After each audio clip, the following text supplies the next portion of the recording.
Welcome back दोस्तों, आपका फिर से स्वागत है हमारे YouTube channel big question of knowledge में। दोस्तों हम पिछली क्लासेस में आपका डाइजेस्टिव सिस्टम के बारे में और सेल की इंट्रोडक्शन के बारे में और सेल के पार्ट्स के बारे में पढ़ चुके हैं। अब आज का हमारा नया टॉपिक जो है वो रेस्पिरेटरी सिस्टम के बारे में, यानी कि हम श्वसन तंत्र के बारे में पढ़ने वाले हैं। एग्जाम के रूप में देखें तो इस टॉपिक से आपके एक या दो क्वेश्चन जो हैं वो हमेशा बनते हैं। तो चलिए उनके बारे में हम देखते हैं। श्वसन तंत्र के बारे में बात करें तो सबसे पहले इसमें श्वसन और तंत्र दो चीजें मिलकर बनी हुई हैं। इसमें सबसे पहले आपके हम श्वसन को समझेंगे और तंत्र को आपको मैंने पहले कल डाइजेस्टिव सिस्टम में समझाया था। तंत्र मतलब इसमें आपके बहुत सारे अंग एक साथ काम करने वाले हैं, इसलिए इसको तंत्र बोला गया है। तो श्वसन के बारे में भी हम जानते हैं। श्वसन में सबसे पहले देख लेते हैं इसमें होता क्या क्या है।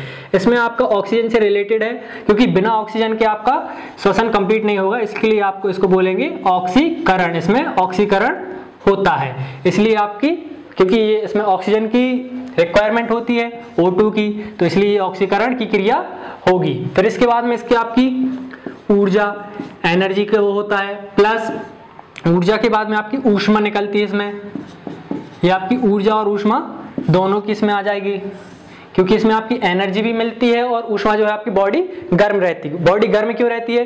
क्योंकि आपकी O2 जो है श्वसन के द्वारा बॉडी के अंदर जा रही है तथा आपका ब्लड जो है ऑक्सीजन की वजह से सर्कुलेट करता है।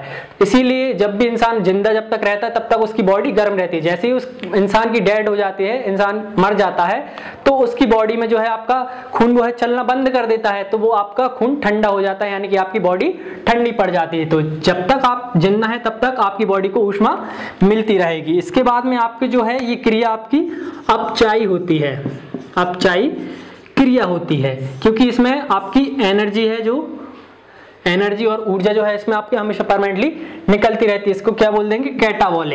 कैटाबॉलिक जो आपकी ये रिएक्शन हो जाएगी, कैटाबॉलिक रिएक्शन होती है। और इसमें एनाबॉलिक क्या होगा? जिसमें कोई चीज ऐड हो रही हो तो उसको हम एनाबॉलिक बोलते हैं, लेकिन यहाँ पर ये आपकी कैटाबॉलिक जो है वो रिएक्शन होती है। इसके बारे में हम चलिए जानते हैं कि आपके जितने भी प्राणी होते हैं, जीव हैं, उनके बारे में जानते हैं कि उनके श्वसन तंत्र या श्वसन अंग क्या क्या होते हैं। श्वसन अंग के बारे में जानते हैं, उनके अंग क्या क्या होते हैं। श्वसन अंग सबसे पहले हम देखते हैं कि जो स्तनधारी जीव होते हैं, स्तनधारी या जो अपने बच्चों को दूध पिलाते हैं उनको हम स्तनधारी बोलते हैं। उनमें समझते हैं उनमें क्या उनका श्वसन अंग होता है। तो इनमें आपका फेफड़े जो होते हैं, लंग्स, फेफड़े आपके लंग्स जो हैं इसमें श्वसन अंग के रूप में कार्य करते हैं। फिर आपके हम कीड़ों मकोड़ों को देखते हैं। तो कीड़े मकोड़े जो हैं वो आपके डायरेक्ट आपके श्वसन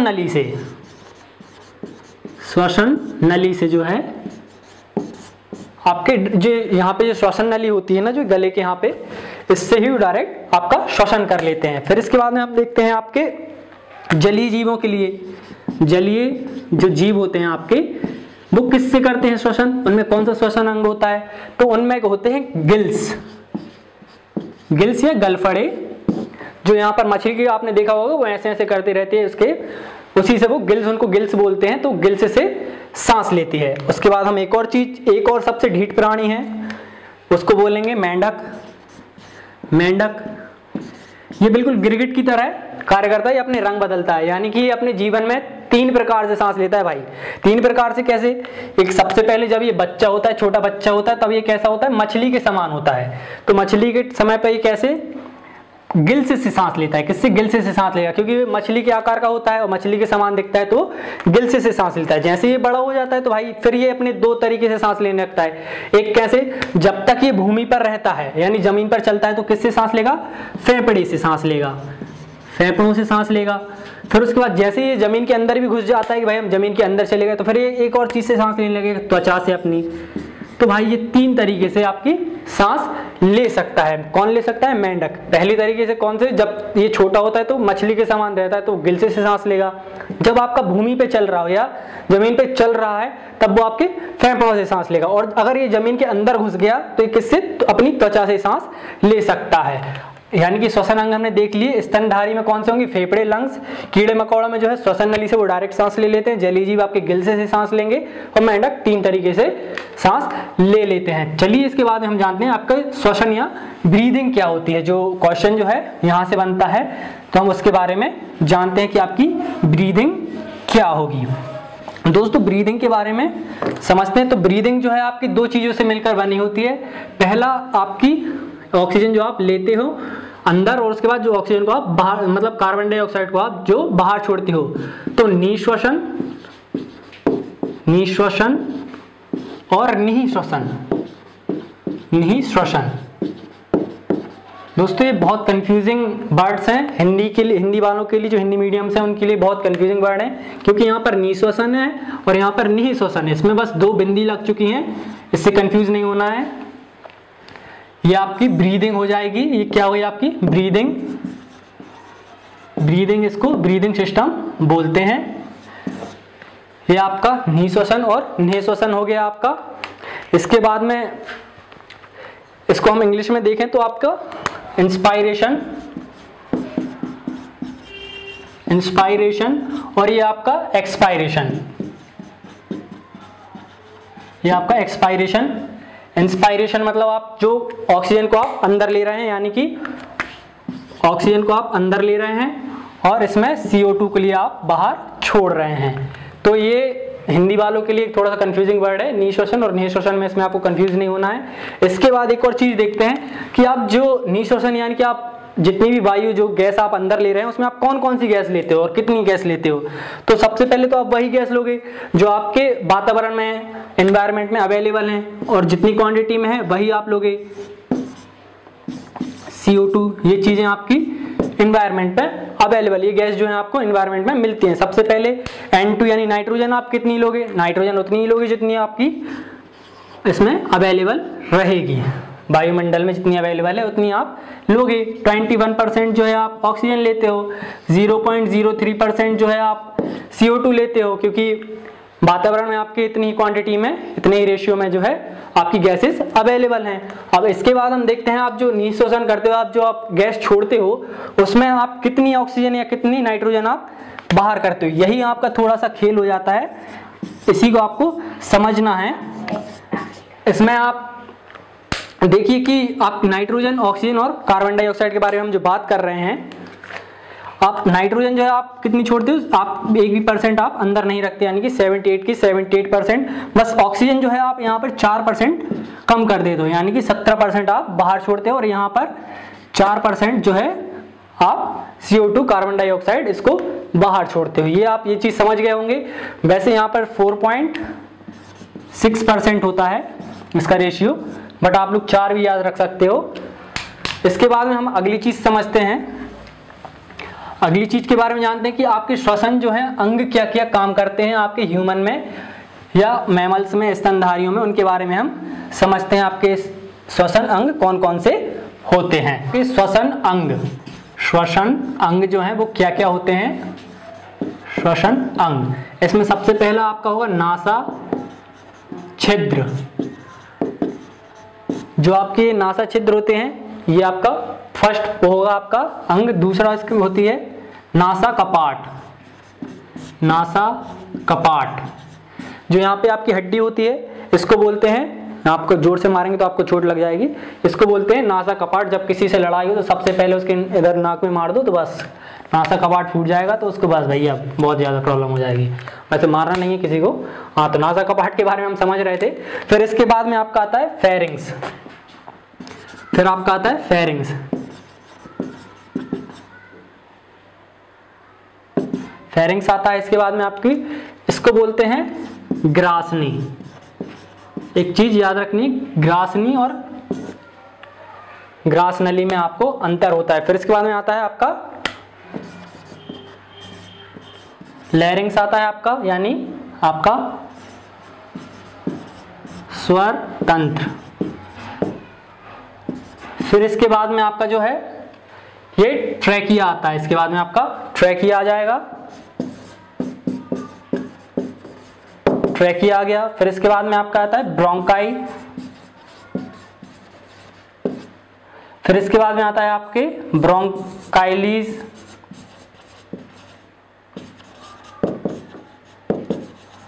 ब्रोंकाइलिस आ जाते हैं। फिर इसके बाद में आपके आता है एल्व्यूली, एल्व्यूली। फिर इसके बाद में आपका आता है ब्लड, फिर आपके आता है सेल।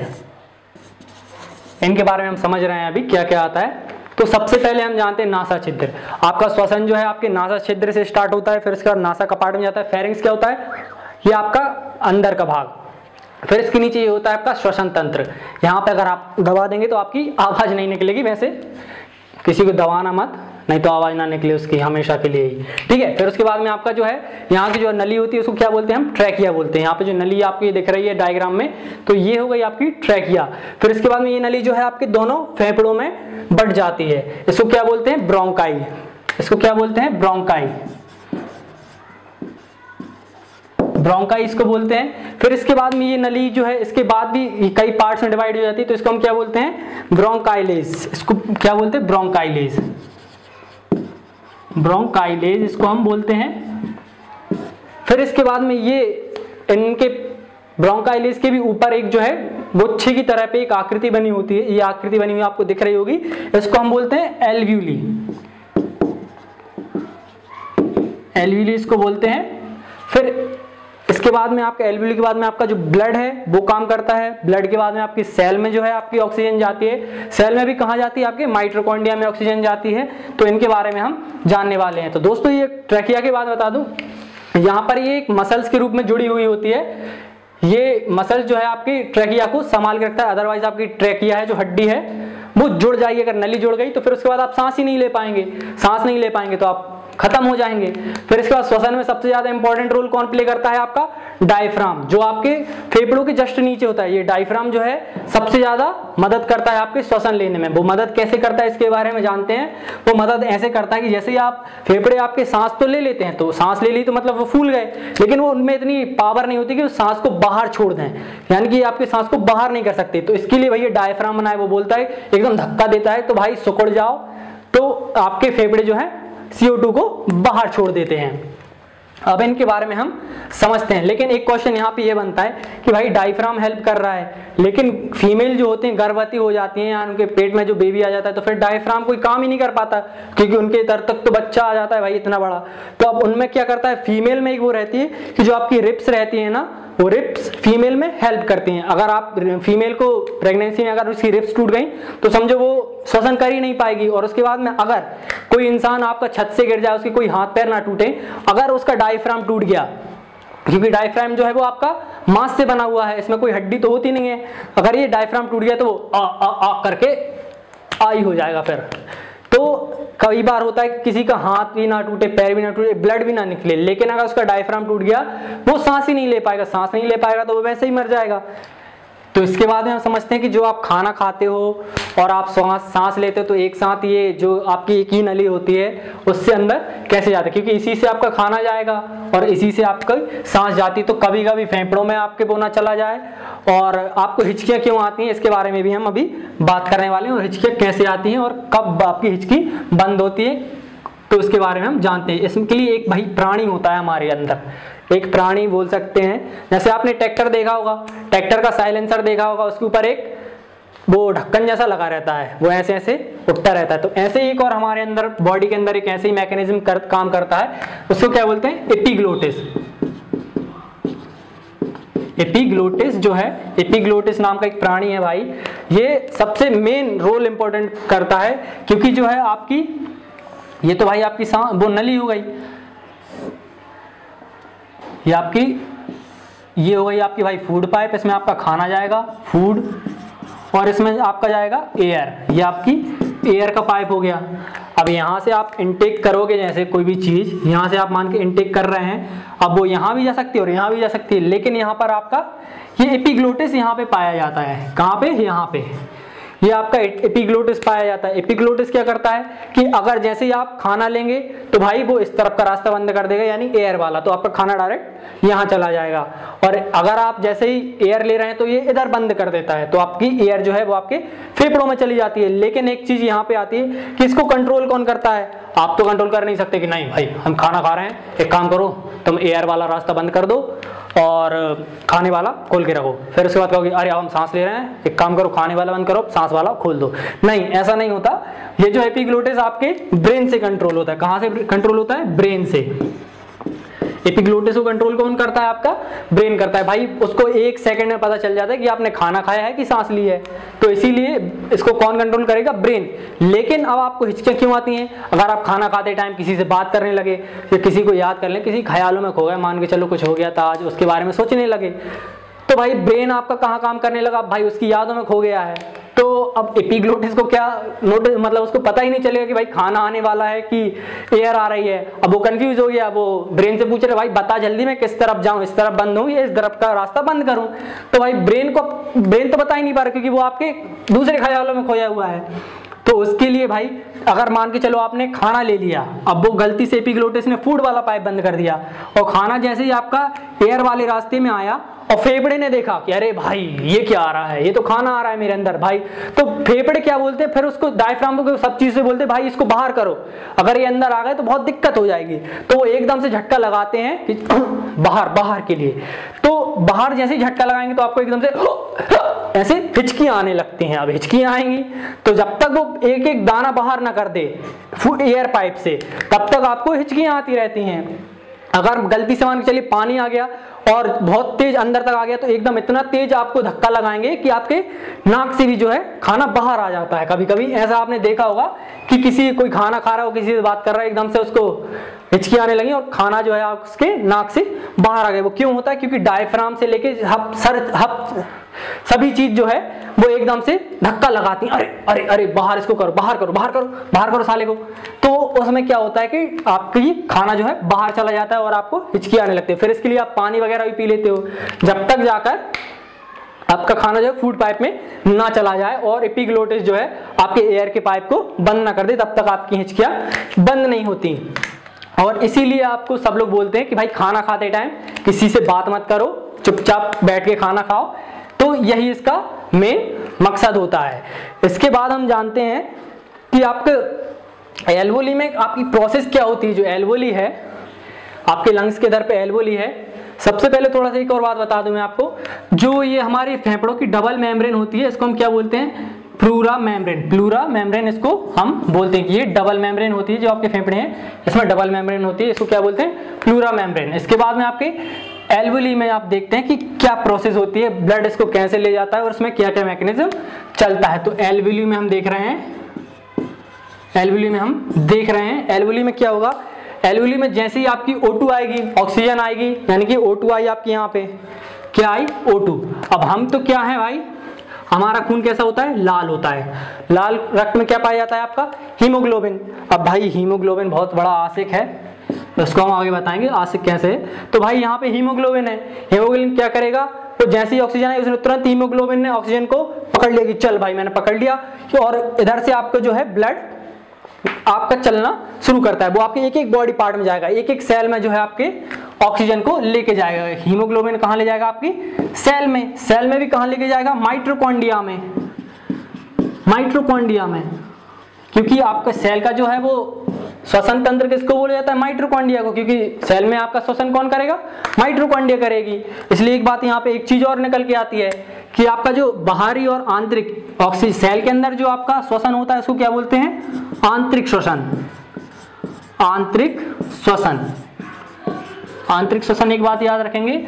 और जो आपका फेफड़ों में हो रहा है उसको क्या बोलते हैं? बाह्य श्वसन। ये आपका आंतरिक और बाह्य श्वसन हो गया। इसमें दो आपको, यानी कि आपको एक चीज पता चल गया कि श्वसन कितने प्रकार का होता है? 2 प्रकार का, एक आंतरिक और एक होता है आपका बाह्य श्वसन। उसके बाद में एक और चीज, अब सेल से भाई माइटोकॉन्ड्रिया में क्या होता है? आपकी क्रेब्स साइकिल चलती है। माइटोकॉन्ड्रिया में क्या है? क्रेब्स साइकिल चलती है। यहाँ पर आपका क्या होता है? ग्लूकोज का निर्माण होता है। ग्लूकोज का जो है आपका निर्माण होता है, ग्लूकोज का निर्माण होगा, प्लस एटीपी जनरेट होती है आपकी इधर पे। एटीपी जनरेट होगी तो इसमें क्या बनती है? आपकी CO2 गैस जो है यहाँ पे आपकी CO2 गैस बनती है। अब हीमोग्लोबिन क्या करता है भाई? इधर से उसने ऑक्सीजन को छोड़ दिया और क्या करता है भाई? जल्दी से हमारे लिए CO2 दे दो, हम इसको वापस लेके जा रहे हैं। इधर से CO2 पकड़ेगा, इधर से इसने CO2 पकड़ी और कहाँ ले गया? वापस से एल्वोली में। एल्वियोली में ले गया। एल्वियोली क्या करते हैं, फिर इधर डायफ्राम की मदद से उसको CO2 को बाहर फेंक देते हैं कि भाई चल जा, तू बाहर जा, बाहर चला जा, ठीक है। फिर उधर से वापस O2 को पकड़ते हैं, फिर उसको सेल के पास ले जाते हैं, माइटोकॉन्ड्रिया में ले जाते हैं, वहां फिर क्रेब्स साइकिल चलती है। कौन सी साइकिल चलती है, क्रेब्स साइकिल, क्रेब्स जो है आपकी साइकिल चलती है। फिर उसके बाद में फिर ATP जनरेट होगी, फिर ग्लूकोज बनेगा, फिर CO2 होगी निकलेगी, फिर उधर से CO2 पकड़ेगा, फिर वापस उसको भेजेगा। ये प्रोसेस कंटिन्यू चलती रहती है। एक बात और आपको बता दूं कि इसके यहाँ पर जो आपका मैंने बोला था कि हीमोग्लोबिन जो है, हीमोग्लोबिन जो है बहुत बड़ा आशिक है। आशिक कैसे, क्योंकि भाई ये क्या करता है, इसको O2 तो पसंद है, O2 को पसंद करता है बट एज अ फ्रेंड। उसके बाद में ये किसको पसंद करता है साथ में आपके, ये क्या करता है, कार्बन मोनोऑक्साइड, CO के लिए भी ये बहुत पसंद करता है। अगर इसको O2 और CO2 दोनों साथ में मिल जाए तो ये किसको लेके जाएगा, CO को लेके जाएगा, यानी कार्बन मोनोऑक्साइड को। जैसे ही आप, अगर आपने कभी देखा होगा आप कहीं धुएं में बैठे हो तो आपके पूरी बॉडी के अंदर ये धुआं लेके चला जाता है, भाई CO को लेके चला जाएगा। भाई मैं तो CO को लेके आया हूँ, ऑक्सीजन को बाहर छोड़ के आया हूँ अभी, भाई ऑक्सीजन आराम कर तू, मैं CO को लेके जा रहा हूँ। फिर इसके बाद में क्या होता है, आपकी पूरे सेल के अंदर भी क्या पहुंच जाएगा, माइटोकॉन्ड्रिया में भी क्या पहुंचेगी, कार्बन मोनोऑक्साइड पहुंचेगी। जैसे ही कार्बन मोनोऑक्साइड पहुंचेगी तो आपको भाई चक्कर आने लगेंगे, आपको बेहोशी महसूस होती है। इसीलिए क्या बोलते हैं कि जब भी घर में सो तो आप भाई धुआं करके ना सो या कोयला जला के मत सो, क्योंकि उसमें क्या होता है, आपकी कार्बन मोनोऑक्साइड होती है। जैसे ही कार्बन मोनोऑक्साइड आपकी बॉडी में जाएगी आप बेहोश हो जाओगे, और ज्यादा ही अगर चली गई तो आप सीरियसली आपकी डेड भी हो सकती है। इसीलिए ये आपका हीमोग्लोबिन को क्या क्या चीज पसंद है, कार्बन मोनोऑक्साइड पसंद है और इधर से O2 पसंद है। अगर दोनों एक साथ मिलेंगे तो किसको लेके जाएगा, कार्बन मोनोऑक्साइड को। इसीलिए ज्यादा देर तक आपको धुएं में नहीं रहना चाहिए। इसका यही कारण है कि आप बेहोश हो जाओगे, और ज्यादा देर तक बेहोश रहे तो आपकी डेथ भी हो सकती है। अब ये चीज हमने समझ ली भाई। अब इसके बाद में एक चीज और समझते हैं कि क्वेश्चन कहां से बनता है। क्वेश्चन आपका क्या बनेगा कि अगर आप एक इंसान नॉर्मल कितनी वॉल्यूम या कितनी सांस जो है आप अंदर लेता है, तो उसके लिए क्या बोलते हैं, एक वर्ड दिया गया है tidal volume. Tidal volume, tidal volume कितनी होगी भाई, टाइडल वॉल्यूम क्या होती है, टाइडल वॉल्यूम वो होती है कि एक स्वस्थ मनुष्य नॉर्मली कितनी जो है सांस आपकी अंदर लेता है। तो इसके लिए 500 ml जो है, 500 ml यानी आधा लीटर की जो बोतल होती है उसमें जितनी गैस होती है एक बार में उतनी आप अंदर श्वसन करते टाइम गैस अंदर लेते हो। अब एक और क्वेश्चन आ जाता है, इसमें एक और क्वेश्चन आ जाएगा, आपकी टोटल लंग्स कैपेसिटी कितनी होगी, टोटल लंग्स कैपेसिटी ये भी पूछ लेता है, कैपेसिटी कितनी होती है आपकी भाई, टोटल लंग्स कैपेसिटी कितनी होगी। तो भाई आपकी टोटल लंग्स कैपेसिटी जो है बहुत ज्यादा होती है। कितनी होती है, 6000 ml। एकदम से आपने बहुत ज्यादा सांस ले ली तो आपके फेफड़े फूल जाते हैं, यानी बड़े बड़े हो जाते हैं। तो आपको 6 लीटर जो है आप एक साथ में आपकी गैस जो है अंदर ले सकते हो। ये दोनों क्वेश्चन बनते हैं कि भाई नॉर्मली आप कितनी सांस अंदर लेते हो आप, यानी 500 ml जो है आप गैस अंदर लेते हो, और आपकी टोटल लंग्स कैपेसिटी कितनी होगी भाई, 6000 आपकी टोटल लंग्स कैपेसिटी होती है। ये बात याद रखना है। और एक और चीज आपको इसमें बता दूं कि एक स्वस्थ मनुष्य जो है नॉर्मली दिन में 14 से 16 बार, ये एवरेज है 14 से 16 बार जो है आपकी सांस लेता है दिन में, जब वो जगा हुआ रहता है। और सोते टाइम पे यही हो जाती है 10 से 12 बार, क्योंकि रात में जो है आप सोते समय एकदम लंबी गहरी सांसें लेते हो। और बच्चों में एक बात बता दूं, बच्चे जो हैं बहुत ज्यादा सांस लेते हैं, लगभग दिन में 25 बार सांस ले लेंगे। कितने बार, 25 से 27 बार जो है आपकी 1 मिनट के अंदर जो है सांस लेते हैं, 25 से 27 बार। क्योंकि बच्चों के जो है लंग्स बहुत छोटे छोटे होते हैं, इसीलिए वो आपकी सांस भी बहुत ज्यादा लेते हैं। इसके बाद में हमारा अगला एक और क्वेश्चन जो है, लास्ट क्वेश्चन जो बनता है उसके बारे में जानते हैं कि लास्ट क्वेश्चन जो है कई बार पूछा जाता है आपसे कि भाई अगर जो समुद्र में जो चीज लेके, समुद्र में आप गैस सिलेंडर लेके जाते हो तो उसमें कौन कौन सी गैसें जो है बंद करके लेके जाते हो, यानी कि मिश्रित करके लेके जाते हो। समुद्र में अगर आप जा रहे हो, समुद्र में आप कौन कौन सी गैस लेके जाते हो, और जो पहाड़ पर जो पर्वतारोही जाते हैं तो वो कौन सी गैस लेके जाते हैं पहाड़ पर और समुद्र में। समुद्र में भाई 2 प्रकार से आप वो लेके जाते हो। समुद्र का आप नॉर्मल समुद्र में जा रहे हो तो उसमें कौन सी होगी, N2 + O2, और अगर आप गहरे समुद्र में जा रहे हो तो उसमें आपकी O2 प्लस हीलियम, ये दो गैसें जो है अगर आप गहरे समुद्र में जा रहे हो तो आप ऑक्सीजन और हीलियम अंदर लेके जाते हो। ये गैसों का मिश्रण हम क्यों करते हैं भाई? गैसों का मिश्रण इसलिए करते हैं क्योंकि हम नॉर्मली जो है आपको वातावरण में जो है गैसों का मिश्रण मिलता है, आपको प्योर ऑक्सीजन नहीं मिलती, आप प्योर ऑक्सीजन ले भी नहीं सकते। अगर आप प्योर ऑक्सीजन लेंगे तो आपके लंग्स को बहुत ज्यादा नुकसान हो जाएगा और लंग्स जो है आपके डैमेज हो जाएंगे, क्योंकि इनको प्योर ऑक्सीजन लेने की आदत नहीं होती है। इसीलिए आप जब भी नॉर्मल आप समुद्र में उतरोगे पानी में, तो आपको क्या नाइट्रोजन और ऑक्सीजन का मिश्रण जो है वो आपको ऑक्सीजन सिलेंडर में लेके जाना पड़ेगा। और अगर आप 300 फीट से नीचे जा रहे हो गहरे समुद्र में, तो आपको ऑक्सीजन और हीलियम का जो है मिश्रण आपको ऑक्सीजन सिलेंडर में लेके जाना पड़ेगा। और जब भी आप पहाड़ पर पर्वतारोही बन के जाते हो तो पहाड़ पे जाने के लिए भी आपको कौन सी गैस लेके जाना पड़ेगा साथ में, जहां पर N2 प्लस O2 ये जो गैस है आपको ये लेकर जाना पड़ता है। अब एक और इसमें क्वेश्चन बनता है कि आपका जो वेंटिलेटर होता है, जो आईसीयू में जो मरीज होता है, वो कौन सी गैस लेता है भाई? वेंटिलेटर पे भी, आईसीयू में एक और बात बता दूं, आईसीयू में आपको हमेशा एक डॉक्टर और एक नर्स मिलती है, क्योंकि वो आईसीयू इसीलिए है क्योंकि उसमें क्रिटिकल पेशेंट को रखा जाता है। पेशेंट भी दो तरीके का होगा, एक वो पेशेंट होगा जो नॉर्मली आपका ऑक्सीजन ले लेगा, जिसको बस ऑक्सीजन मास्क पहना दिया जाएगा, वो नॉर्मल इनटेक करेगा। और उसके ऊपर एक और होता है, सबसे क्रिटिकल जो सिचुएशन होती है वेंटिलेटर। वेंटिलेटर की जो सिचुएशन होती है आईसीयू में, उसमें जो है आपकी नली जो है आपके फेफड़ों तक भेजी जाती है, क्योंकि लंग्स में इतनी वो क्षमता नहीं बची होती कि वो ऑक्सीजन को अंदर लें और CO2 को बाहर छोड़े। तो वेंटिलेटर में क्या होता है कि बाहर से जो कृत्रिम पंप बनाया जाता है उसी से ऑक्सीजन आपके अंदर भेजी जाती है और पंप को रिलीज करके CO2 को बाहर किया जाता है। तो वेंटिलेटर में जो आपकी ऑक्सीजन होती है तो उसमें क्या होता है आपकी हीलियम प्लस O2, ऑक्सीजन और हीलियम जो है इसका मिश्रण आपको दिया जाता है। दोस्तों अभी जो कोरोना आया हुआ था उसमें जो है आपका सबसे ज्यादा नुकसान किसके लिए करता है? आपकी प्लूरा मेम्ब्रेन के लिए जो कोरोना है इसमें सबसे ज्यादा नुकसान करता है, तथा आपके ब्रोंकियलिस में इधर पूरे में आपका कोरोना फिल हो जाता है, कोरोना यहाँ पे भर जाता है। तो ये आपके जो हैं फेफड़े वो चौक हो जाते हैं, यानी लंग्स चौक हो जाते हैं। इनमें आपकी जब ऑक्सीजन जाएगी ही नहीं तो आप अंदर ऑक्सीजन आप भेजोगे कैसे? आपकी सेल्स के पास ऑक्सीजन नहीं जाएगी तो आपके सेल्स काम नहीं करेंगे, सेल्स काम नहीं करेंगे तो आपका ग्लूकोज नहीं बनेगा, ग्लूकोज नहीं बनेगा तो आप बॉडी को एनर्जी नहीं मिलेगी, एनर्जी नहीं मिलेगी तो वैसे भी आपकी डेथ होनी निश्चित है। इसीलिए कोरोना में इतनी ज्यादा मौतें हुई, क्यों हुई? क्योंकि इसमें सबसे ज्यादा आपके लंग्स जो हैं आपके प्रॉब्लम में आया और सबसे ज्यादा लंग्स को ही डैमेज हुआ है, क्योंकि कोरोना ने आपके प्लूरल मेम्ब्रेन तथा ब्रोंकियलिस को फिल कर दिया था। किससे? एक चिपचिपे पदार्थ से। इससे क्या हुआ कि आपके फेफड़े में दिक्कत आ गई।